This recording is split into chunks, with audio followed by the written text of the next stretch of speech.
നമസ്കാരം.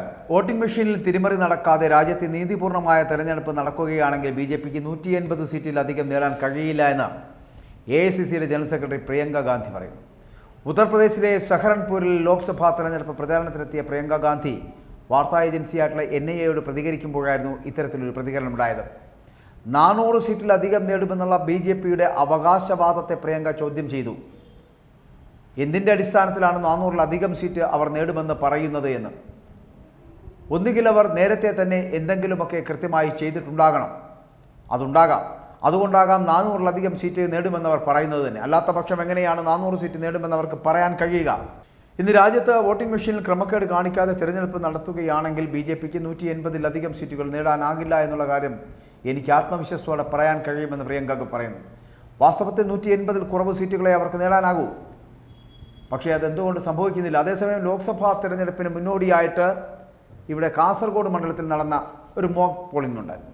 ആ mock പോളിംഗിൽ voting machine ബി.ജെ.പിക്ക് അധിക വോട്ട് രേഖപ്പെടുത്തിയെന്നുള്ള പരാതിയിൽ ഇടപെട്ടുകൊണ്ട് സുപ്രീം കോടതി എത്തുന്നു.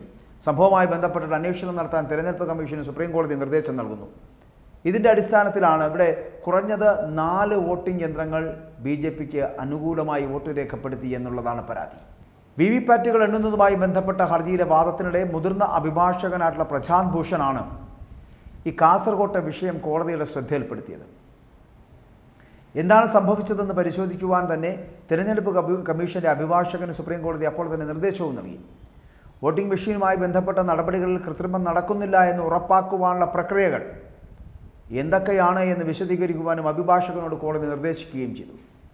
അതായത് ഈ മോക്ക് പോളിൽ ബി.ജെ.പിക്ക് അധിക വോട്ട് ലഭിച്ചതുമായി ബന്ധപ്പെട്ടിട്ട് LDF, UDF സ്ഥാനാർത്ഥികളുടെ ഏജന്റുമാർ പരാതി ഉന്നയിച്ചിരുന്ന ഒരു സാഹചര്യമായിരുന്നു. കാസർഗോഡ് ലോക്സഭാ മണ്ഡലത്തിലെ LDF സ്ഥാനാർത്ഥിയായിട്ടുള്ള MV ബാലകൃഷ്ണൻ, സിറ്റിംഗ് MPയും UDFിൻ്റെ സ്ഥാനാർത്ഥിയുമായിട്ടുള്ള രാജ്മോഹൻ ഉണ്ണിത്താൻ, ഇവരുടെ ഏജന്റുമാരാണ് ജില്ലാ കളക്ടർ K. ഇൻബാശേഖറിന് മുമ്പിൽ പരാതി നൽകിയത് എന്നുള്ളതാണ്. മോക്ക് പോളിൻ്റെ ആദ്യ റൗണ്ടിൽ 190 വോട്ടിംഗ് മെഷീനുകളിലും പരിശോധിച്ചു. 20 മെഷീനുകളിലാണ് ഒരു സമയം പബ്ലിഷ് ചെയ്തത്. ഒരു യന്ത്രത്തിൽ വോട്ട് രേഖപ്പെടുത്തുവാൻ 10 ഓപ്ഷനുകളുണ്ട്.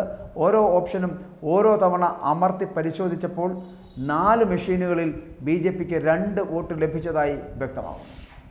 ബി.ജെ.പിയുടെ ചിഹ്നത്തിൽ അമർത്താതിരുന്നപ്പോഴും പാർട്ടിയുടെ കണക്കിൽ ഒരു വോട്ട് രേഖപ്പെടുത്തുന്നു. ഇതേ തുടർന്ന് ഈ മെഷീനുകൾ മാറ്റണമെന്ന് ഏജന്റുമാർ ആവശ്യപ്പെട്ടുകൊണ്ടേയിരിക്കുന്നു. കാസർഗോഡ് മോക്ക് പോൾ ബി.ജെ.പിക്ക് അധിക വോട്ട് പോയെന്ന ആരോപണം തെറ്റെന്ന വാദവുമായി തെരഞ്ഞെടുപ്പ് കമ്മീഷൻ കോടതിയിലേക്ക് എത്തുകയും ചെയ്തു.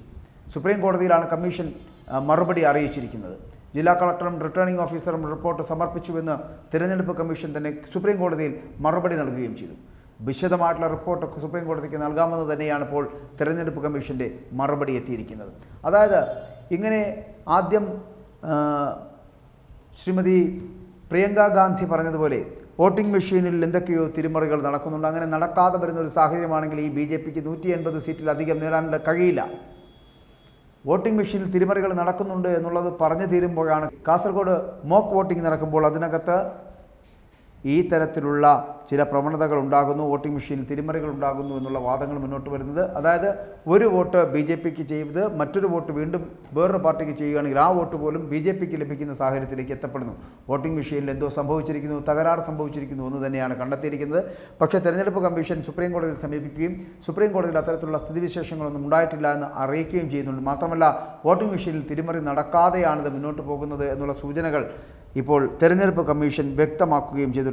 ഇനിയും കൂടുതൽ നടപടിക്രമങ്ങൾ പാലിച്ച് മുന്നോട്ട് പോകേണ്ടതുണ്ട് എന്ന് തന്നെയാണ് ഇപ്പോൾ പറഞ്ഞിരിക്കുന്നത്. അതുകൊണ്ട് ഇനി വരും ദിവസങ്ങളിലും ഈ മോക്ക് പോളിംഗുമായി ബന്ധപ്പെട്ടവ വീണ്ടും തുടരുകയും അതുമായിട്ട് ബന്ധപ്പെട്ട് വീണ്ടും ഏതെങ്കിലും തരത്തിൽ മെഷീനുകളിൽ ഇത്തരത്തിലുള്ള അപാകതകൾ ഉണ്ടാകുന്നുണ്ട് എങ്കിൽ വിശദമായിട്ടുള്ള റിപ്പോർട്ട് സുപ്രീം കോടതിയിൽ സമർപ്പിക്കുവാൻ തയ്യാറാണ് എന്ന് തന്നെയാണ് ഇപ്പോൾ തെരഞ്ഞെടുപ്പ് കമ്മീഷനും അറിയിച്ചിരിക്കുന്നത് കോടതിയെ.